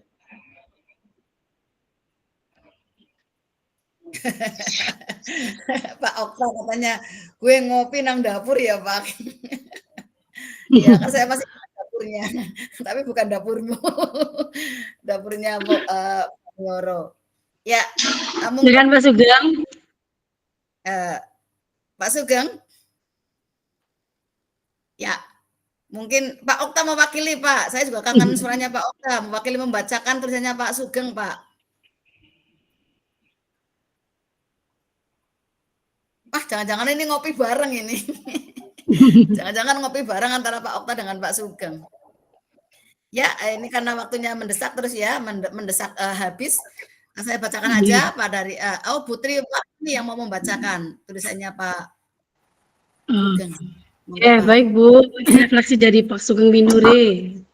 Modal manusia, modal sosial, norma aturan asosiasi paguyuban, modal fisik bangunan, infrastruktur, sarana prasarana, jalan akses komunikasi, modal lingkungan, udara pegunungan, sawah, kebun, danau, batuan, modal finansial, modal politik, modal agama dan budaya, empati dengan menganalisis 7 jenis modal tanpa kita mengesampingkan kekurangan, tetapi dengan mengoptimalkan aset kita akan menutup kekurangan tersebut. Demikian refleksi Pak Sugeng, Ibu. Ya, terima kasih. Jadi aset yang ada di SD Banioro tadi sudah dikupas oleh Pak Sugeng, modal manusia, ini apalagi sekolah penggerak, gurunya sudah dilatih semuanya, sekolahnya sudah pelatihan dan sebagainya, ini manusianya, kemudian guru-guru murid-muridnya juga semangat belajar, tenaga yang lain, pustakawannya juga hebat, Bu Lucy ya, ini modal manusianya. Modal sosial, norma, aturan asosiasi paguyubannya juga luar biasa. terbukti kalau lomba kelas ya sampai malam melembur kelasnya. Ini paguyubannya juga luar biasa. Oke, terima kasih. Yang lain, kemudian di sini yang akan dilakukan oleh Pak Sugeng Nuri adalah akan menganalisis 7 jenis aset tanpa mengesampingkan kekurangan. Oke, yang lain, Ibu itu ada Ya. Bu Aniro, Bu Niro. Siti Munawarah, Bu Sri Yunaningsih dan Pak. Oke, nggih. Berpikir berbasis aset dengan mengoptimalkan aset yang ada. Ini Bu Aniro. Nggih. Silakan Bu Aniro, selamat untuk menganalisis semuanya aset yang ada di Gedung Waru, dari siswanya, dari gurunya, semuanya monggo dianalisis yang nanti bisa dimanfaatkan secara optimal mungkin. Ya, terima kasih Bu Aniro. Bu Siti Munawaroh, ini jadi untuk setelah mengikuti ini, Bu Munawaroh tidak mudah mengeluh. Tadinya akan mengeluh, tidak punya ini, tidak punya itu, gurunya kurang, gurunya tidak bisa dan sebagainya. Tidak mengeluh, jadi apa yang ada kita manfaatkan. Dengan cara akan memaksimalkan aset yang ada di lingkungan sekolah, apalagi pesawahan punya sawah yang luas. Jangan hanya ditonton saja, tapi bisa menjadi aset untuk kita, untuk murid kita sebagai sumber belajar. Saya akan melakukan dari diri sendiri, bagus sekali ya, dari diri sendiri, paling tidak menganalisis aset yang ada dalam diri kita, kelebihan kita apa saja. Pinter nyanyi kah, misalnya, atau pinter ngomong kah. Nah, karena semuanya bagus, pinter nyanyi bagus, pinter ngomong juga bagus, pinter gambar dan sebagainya. Kemudian dari Bu Sri Yunaningsih, pendekatan dengan warga sekolah dan paguyuban untuk mendata aset. Ya, berarti Bu Nani akan melakukan pendekatan. Pendekatan itu bisa datang ke warga sekolah atau warga sekolah yang dikumpulkan dalam rapat atau dalam pertemuan ini untuk mendata aset yang ada bareng-bareng, tidak sendiri. Yuk, siapa tahu karena Bu Yunaningsih di SD 3 Karangsambung adalah pendatang, mungkin kalau ada yang asli Karangsambung 3 kan bisa tahu aset apa saja yang ada di situ. Nah, ini gunanya kita menganalisis bersama-sama. Kemudian setelah dianalisis baru kita kelola tadi, mengelola sumber daya dan memanfaatkan potensi untuk peningkatan pendidikan di sekolah. Semua untuk melayani para siswa. Begitu Bu Yunaningsih, terima kasih.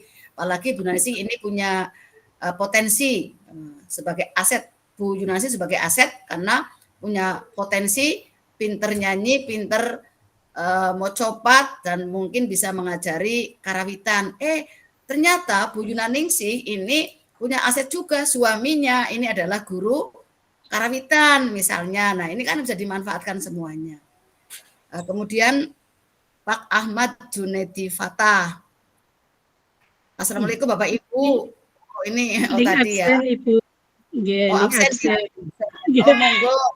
Jangan lupa absen untuk bisa memperoleh sertifikatnya nanti. Kalau tidak absen nanti tidak dapat sertifikatnya. Dari Pak Miskun, memberdayakan aset-aset yang ada baik dari lingkungan sekolah maupun masyarakat sekitar. Jadi dianalisis dulu ya Pak Miskun, apa saja dari 7 aset yang ada, kemudian diberdayakan dan dikelola dengan baik. Ya, ada lagi yang lain? Silakan Bapak Ibu, kayaknya sudah Ibu ini. Oke, kita refleksi hari ini Bapak dan Ibu. Setelah pembelajaran hari ini, saya akhirnya mampu titik-titik. Bisa dijawab tulisan saja Pak ya, siapa yang agar suaranya terdengar. Setelah pembelajaran hari ini, saya akhirnya mampu titik-titik. Siapa monggo dengan raise hand? Silakan Bapak Ibu, raise hand yang mau menjawab.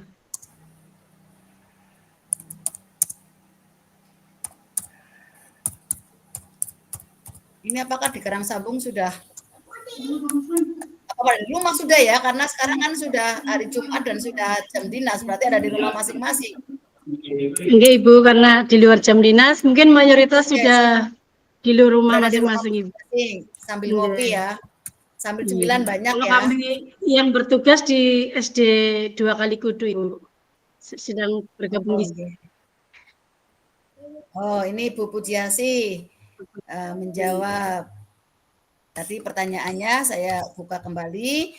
Setelah pembelajaran hari ini saya akhirnya mampu titik-titik. Ini jawabnya Bu Pujiasi. Terima kasih Bu Pujiasi. Mana wajahnya ya? Kangen loh. Assalamualaikum Ibu. Waalaikumsalam. Oke, dibalas sendiri aja Bu. Ini cucu saya mengganggu di belakang. Kangen memang cucu apa kangen katanya Bu. Sana ikut untung. Monggo dibalas lagi Bu Pujiasi agar suaranya juga keluar. Monggo tulisan sendiri di kolom chat dibaca Bu. Ya, setelah mengikuti apa yang Ibu sampaikan, seharusnya setiap personal mampu mengoptimalisasi diri dari 7 aset yang tadi bisa dikembangkan, dan tentunya dari pemanfaatan itu akan memberikan dampak yang besar bagi sekolah, bagi peserta didik maupun penggunaan sarana prasarana sekolah yang selama ini saya rasa secara umum, tidak hanya di sekolah saya rasa penggunaan sarpras di lingkungan sekolah itu belum optimal, terutama yang sering saya singgung adalah alat peraga Bapak Ibu. Jadi mohon motivasinya dari Bu Imiatun tentang penggunaan alat peraga di sekolah yang rusaknya bukan karena dipakai, tapi karena dibiarkan seperti itu. Itu bagi saya hal yang sungguh sangat disayangkan, karena ketika saya dulu pegang kelas, alat peraga adalah impian Ibu. Jadi melihat alat peraga yang rusak bukan karena dipakai seperti LCD di setiap sekolah hampir ada guru yang menggunakan LCD, hanya orang-orang itu saja, yang lain pada kemana? Tiap tahun menganggarkan LCD, tapi LCD-nya ditumpuk di lemari, itu juga suatu beban bagi kepala sekolah yang tidak mencapai kepuasan ketika anak-anak buahnya tidak memanfaatkan apa yang ada. Ini salah satu dari apa yang tadi Ibu jelaskan kan, pemanfaatan aset yang ada, yang tidak ada saja digali, kok yang ada tidak dimanfaatkan. Seperti itu kan sangat disayangkan. Ini yang mungkin perlu sekali perubahan-perubahan yang harus dilakukan di setiap lini pembelajaran, di seluruh jiwa guru yang ada. Seperti itu. Terima kasih Ibu, mohon maaf atas kesalahan dan kekurangan. Luar biasa, terima kasih. Iya. Betul Bu Pujiasi, terima kasih. Tadi disampaikan kita memang menggali aset-aset yang ada di sekolah. Nah ternyata sudah ada, berarti kan kita analisis adakah alat peraga apa saja, itu kita gali, kita analisis ada alat peraga apa saja yang ada di sekolah, baik yang ada di lemari, yang ada di mana, apa saja. Nah ternyata misalnya, oh ya ini ada LCD proyektornya. Kalau layar tidak ada, enggak apa-apa. Kita bisa memanfaatkan dinding, kan begitu. Yang penting kan LCD proyektornya ada, kita manfaatkan, Bapak dan Ibu. Loh, tidak punya, misalnya kita tidak bisa mengoperasikan. Itu jangan menjadi alasan, karena saya tidak bisa. Tadi kan berpikir berhasil kekurangan. Kalau aku tidak bisa, kita kan punya komunikasi dalam komunitas belajar kita. Bagaimana Kombel kita manfaatkan di sekolah. Kita belajar, khusus hari ini kita belajar mengoperasikan LCD. Seperti apa? Belajar semua sampai pernah menyentuh LCD, bagaimana menghidupkan, bagaimana fokuskan titik fokusnya, bagaimana mungkin kok tidak muncul di layar, tidak muncul di HP, di laptop. Itu hari itu kita mengupas tentang bagaimana memanfaatkan LCD di dalam kombelnya, seperti itu. Jadi nanti di program kombelnya, kalau itu permasalahannya, kita bisa materi belajar di kombel selama 90 menit, kan 12.30 sampai pukul 14, itu 90 menit cukup di hari apa untuk belajar menghidupkan, mematikan LCD yang ada dan memanfaatkannya. Itu. Kemudian misalnya ada Chromebook, Bapak dan Ibu, punya Chromebook disimpan aja di dalam lemari, rusak karena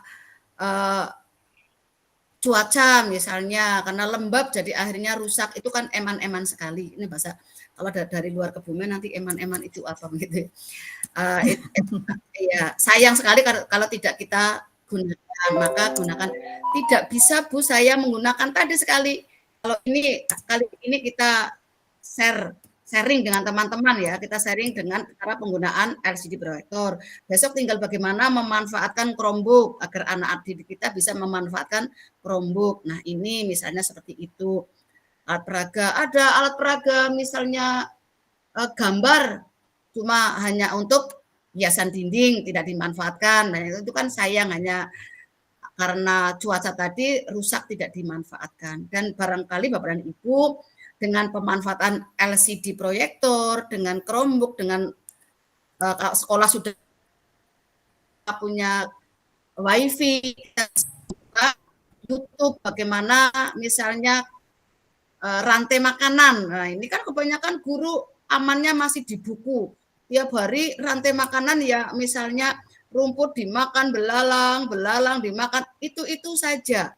Itu boleh sebagai penanaman konsep awal, tapi untuk pengembangan coba kita buka di YouTube. Ada apa? Oh, ternyata burung elang bisa memakan ular misalnya. Itu kan itu ada di sana, ada di YouTube kita, ada di dunia maya kita. Kita bisa ternyata burung elang sebagai konsumen akhir misalnya.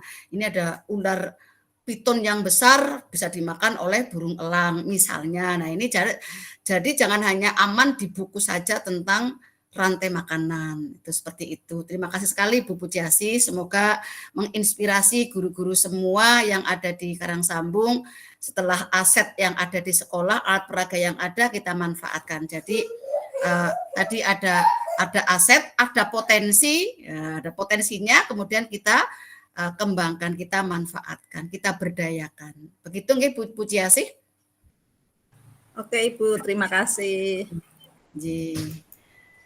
Ada lagi? Oh, ini sertifikatnya sudah ada. Mohon maaf atas kendala. Dari Ibu Aniro, Ibu itu ada refleksi juga dari Ibu Aniro. Oh iya, Bu Aniro mampu berpikir berbasis kekuatan berdasarkan aset yang ada. Ya. Dan Bu Sri Yunaningsi ini mau dibacakan atau tidak Ibu? Ibu Yunaningsi sudah ya, sudah. Nah ini fakta ini jadi dasar manis. Nah, ya. Nah juga ada, jadi kemampuan punya fakta jadi aset karena bisa menjadi tukang servis. Nah, ini pengumuman kalau yang laptopnya, kalau yang Chromebook-nya, kalau yang LCD-nya mengalami hambatan bukan menjadi alasan untuk tidak melaksanakan karena rusak. Nah, ini Pak Okta kita punya aset, kita manfaatkan, kita potensi bisa memperbaiki peralatan olahraga yang rusak. Siap ya Pak Okta ya? Ya. Mana lagi ya ini? Tadi Bu Yunasi sudah Ibu seperti refleksinya sudah enggak? Oh, sudah ya. Berarti refleksi berikutnya. Perasaan saya setelah melakukan pembelajaran hari ini. Yo, silakan. Perasaan saya setelah belajar bersama hari ini, silahkan. Ya. Enggak, mungkin ada yang mau on mic aja atau dituliskan Ibu. Bisa ditulis ada yang silakan raise hand, ada yang bisa menulis di ruang chat, ada yang bisa memanfaatkan emoji bawah kita. Ya, emotikonnya silahkan. Emotikon aja. Emotikon, perasaan yang bukan dengan perasaan. Ada di bawah itu ada emotikonnya.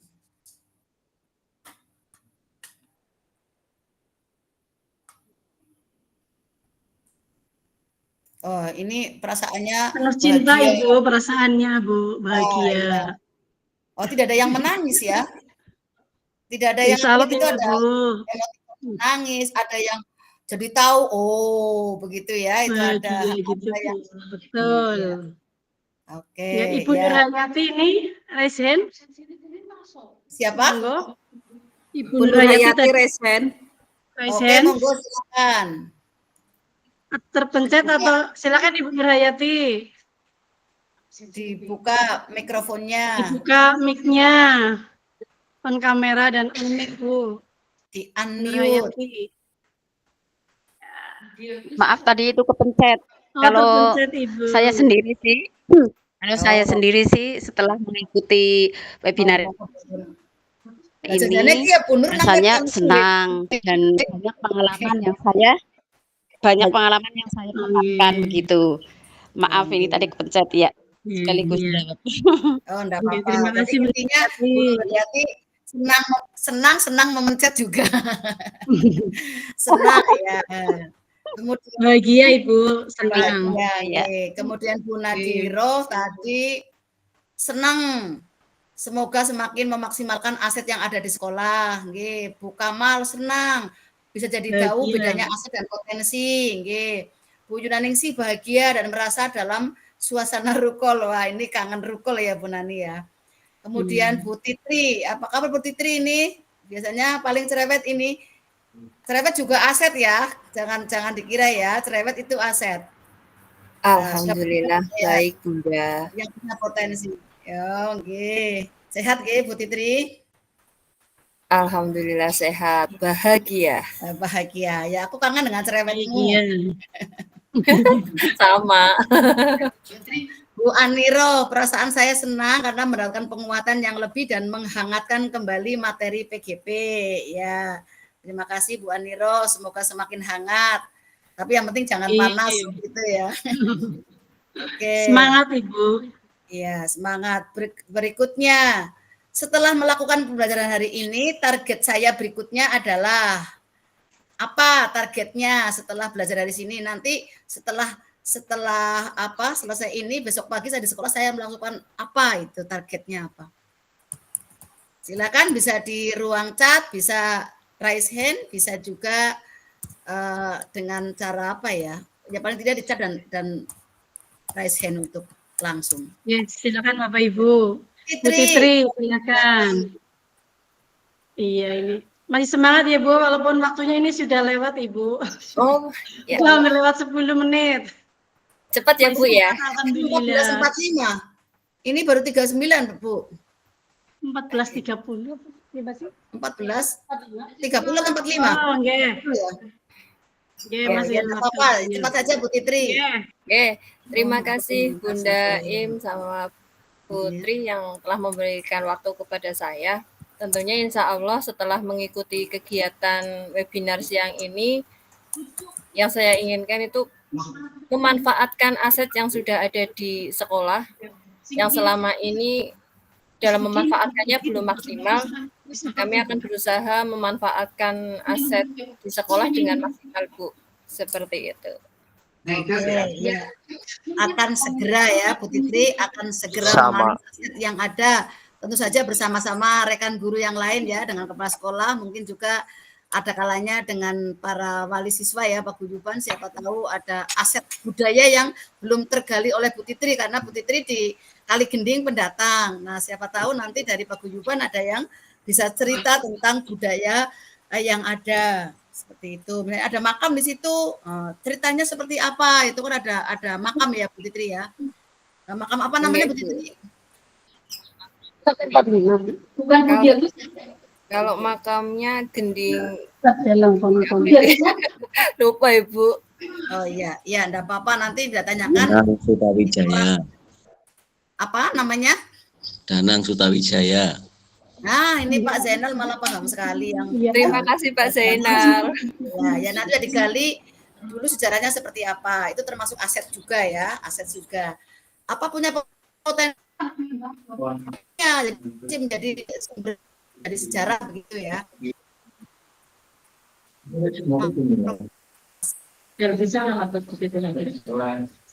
Fungsi.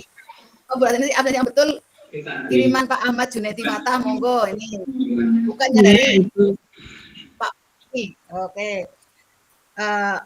Maaf, kiriman Bapak jangan diklik ya. Ya, bukan panitia Ya, itu.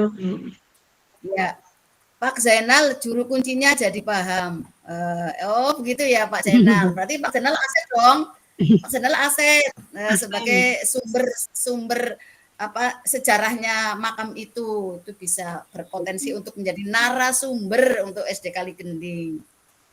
Jadi asetnya Pak itu sebagai aset tadi, Pak Zainal Arifin sebagai aset.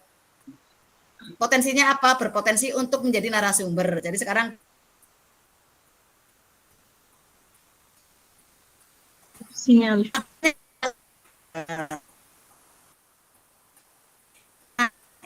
Dimanfaatkan atau tidak? Bu Adiro, oh julukannya tadi sudah paham. Oke, siap. Berikutnya yang berikut. Setelah pembelajaran hari ini, saya akhirnya memahami bahwa setelah pembelajaran hari ini, saya memahami bahwa yuk silakan. Saya bisa melihat.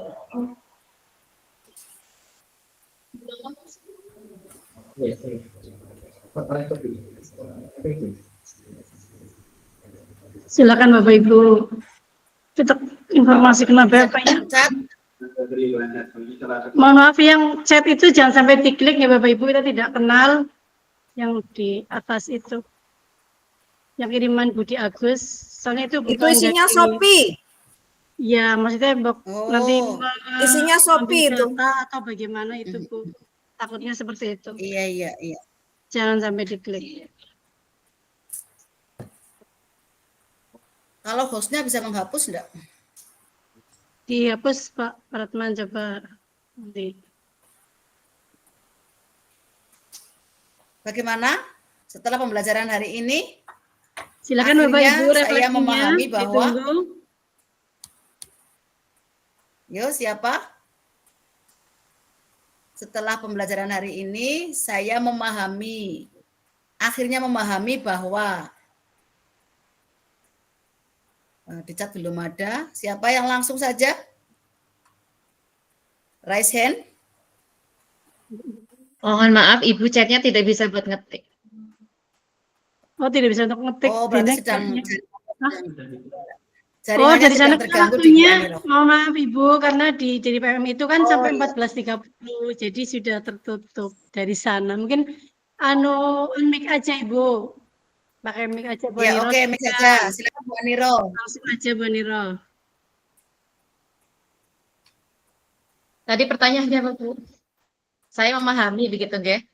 Setelah pembelajaran ini saya memahami akhirnya memahami bahwa saya akhirnya memahami bahwa ternyata sekolah saya itu kaya akan aset yang harus dimanfaatkan untuk mengoptimalkan kualitas pembelajaran di SD saya. Gitu Ibu, terima kasih. Ya. Luar biasa Bu Aniro. Jadi memahami ternyata banyak sekali aset yang berpotensi. Aset kalau hanya aset tidak ada potensinya untuk apa? Ada aset, ada potensinya. Kalau tidak diberdayakan juga apalah artinya. Jadi itu Bu Anira, terima kasih. Ada yang lain? Kalau silakan tidak ada, Bapak Ibu. Tidak ada sesi tanya jawab. Apa sudah diakhiri saja Bu Triwahyuni? Monggo. Kalau tanya jawab, monggo silakan. Karena mengingat waktunya memang sudah lewat Ibu. Mau dilanjutkan sesi tanya jawab atau tidak? Monggo Bapak Ibu. Bertanya. Ada yang ingin bertanya atau tidak? Langsung saja, silahkan. Silakan raise hand. Ada enggak ya Bapak Ibu? Karena ini memang waktunya sudah lewat 15 menit Ibu. Oke, ya. Ada yang bertanya? Kalau tidak ada, mari kita simpulkan bersama bahwa sekolah kita banyak sekali aset yang ada, yang sudah tergali atau belum, semuanya nanti kita cari apa potensinya, kemudian setelah tahu potensinya silakan dapat dimanfaatkan sebaik-baiknya untuk pengembangan sekolah kita, baik dalam pembelajaran oleh para guru maupun dalam manajemen pembelajarannya oleh kepala sekolah Yang penting anak-anak kita betul-betul terlayani dengan baik, dengan sesuai dengan kodrat alamnya, sesuai dengan kodrat zamannya, yang kedepannya anak akan menjadi selamat jasmani dan rohani, kemudian sehat juga, dan anak bisa ke depan untuk menempuh cita-cita anak itu sesuai dengan kodratnya. Jangan sampai kita sebagai guru tetap dalam kondisi aman, dalam kondisi situasi yang nyaman. Jadi aku yang dulu, aku ya seperti ini, seperti itu. Karena sudah aman, yang penting sudah aman. Monggo semuanya saya berharap agar Karang Sambung betul-betul tadi kan sudah nyambung, sangat nyambung, malah ada beberapa kecamatan yang sudah sampai di webinar menggunakan PMM, antara lain itu Puring, Petanahan ya, Petanahan, dan ini Karang Sambung. Di Kecamatan Kebumen saja belum jalan ya untuk webinar tingkat nasionalnya. Ini sudah lumayan bagus. Silakan untuk selalu digiatkan. Pesan saya hanya yang penting kombel sekolah itu harus betul-betul dioptimalkan karena bengkelnya sekolah ada di kombel. Silahkan. Begitu Bapak dan Ibu, sepertinya itu Bapak dan Ibu, tentu saja ketika saya tadi selama menyampaikan banyak sekali yang tidak berkenan, baik itu kata-kata saya maupun penampilan saya mohon maaf, dan saya percaya Bapak dan Ibu tidak memiliki kesalahan terhadap saya, maka tidak ada yang perlu saya maafkan. Kalaupun ada, saya dengan tulus hati. Akhir kata, wassalamualaikum warahmatullahi wabarakatuh. Saya kembalikan ke warahmatullahi wabarakatuh. Demikian pemaparan dari Ibu narasumber kita yang sangat luar biasa ya Bapak Ibu. Banyak sekali ilmu yang kita dapat pada webinar kita kali ini. Semoga setelah ini nanti kita dapat menganalisis dan mengoptimalkan, memanfaatkan aset yang ada di sekolah kita. Mengingat waktunya memang sudah lewat, untuk cukup kita sesi dokumentasi dulu ya Bapak Ibu. Kita foto bersama dulu. Semuanya diharap on cam dulu. Dimohon on cam Ibu, Bapak Ibu. Banyak yang belum on cam. Ini masih ada 106 peserta.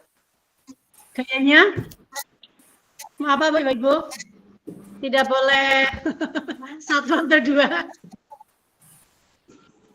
Ayo, semangat atau apa? Apa love? Kayaknya apa Bapak Ibu? Pada doa apa Pak? Semangat ya. Ya, jangan satu, jangan dua. Jangan satu, jangan dua. Apa nih Bu? Ya, semangat Bu. Lanjut. Lanjutkan. Gimana Bu? Sama saja itu. Semangat. Ayo, siap. Siapa yang nyantap? Ya. Lagi. Oh, belum muncul semua. Belum on cam semua Ibu. Bapak Ibu, silakan yang belum on cam. Apa ini sudah ditinggal pergi? 1, 2, 3. Lagi? Sudah? Sudah cukup ya Bapak Ibu? Ya, alhamdulillahirrahmanirrahim. Webinar yang hari ini dapat berjalan dengan lancar tanpa halang suatu apa, dan insya Allah banyak sekali ilmu yang sudah kita dapatkan nih Bapak Ibu. Sebelum saya tutup, mari kita tutup dulu acara webinar pada siang hari ini kita dengan membaca hamdalah bersama.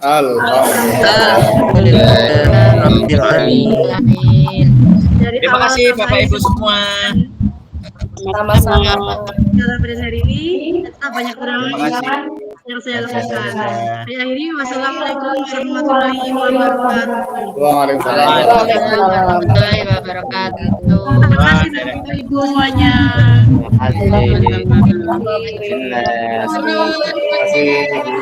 Terima kasih kopinya Bu Nazira. Bye. Terima kasih belajar.